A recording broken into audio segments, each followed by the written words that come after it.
Alaska Republican Congressman Don Bacon. Congressman, very good to have you. Thank you. These are two very big developments and two very big measures in the direction of sort of cracking down on bad guys and bad things that could happen here. But it got lost in the sauce yesterday. Continues today. What do you think of that? Well, it often does. Sometimes the tweets overrule what we're doing or overshadow what we're doing. But we passed two really good bills yesterday. We reinforced the rule of law, saying municipalities can't just not enforce the laws that the Constitution gave Congress to do. So I think that was very important. And on a personal level, we passed Sarah's law, which a year and a half ago, ICE released an illegal immigrant after he killed someone with a DUI, and he never came back. He just disappeared. And so we passed a law yesterday that told ICE, you got to hold on to someone when they commit a crime that results in somebody's death. You just can't release them so they can disappear. So I think we made progress yesterday.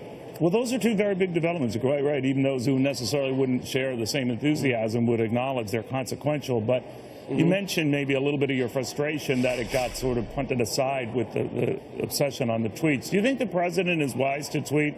There's a poll that, as you know, that 71% of Americans don't think it's a good idea, and that was before this latest one. Well, I think most Americans like the policies that are being put out. We're trying to get businesses, small businesses moving again.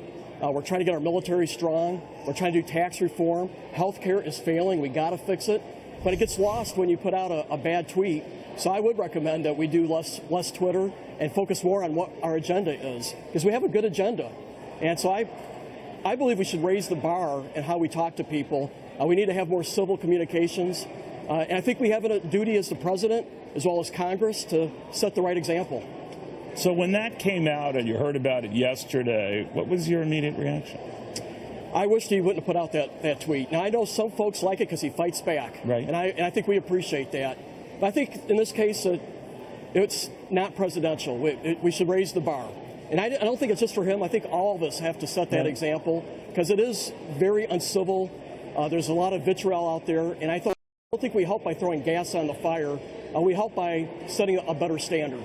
You know, very quickly, there's a talk, by the way, right now, Congressman, on this health care thing that some of your colleagues, both in the House and the Senate, want to just junk it, do something like a two-step process that wouldn't be immediately deadline contingent right now, but get the thing repealed, Obamacare repealed, work on a replacement, as was initially the promise of Republicans, but then proceed to tax cuts. I think I've got the gist of it, but how do you feel about that?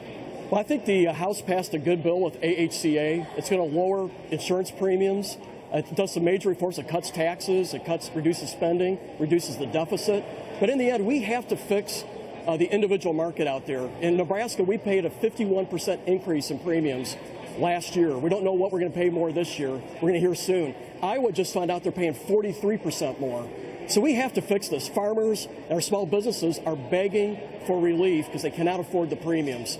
So right now it's in the Senate's hands. I think the Senate will have to do something, because you just can't stare at this disaster and ignore it. So they will get to 51 votes eventually. I hope they do it in the next couple of weeks or in the month of July. But we'll see what they do. And I'm convinced in the end they will get 51 votes, because you cannot ignore this disaster. Yeah. All right. We'll see. Very, very much. Congressman, thank you. Thank you.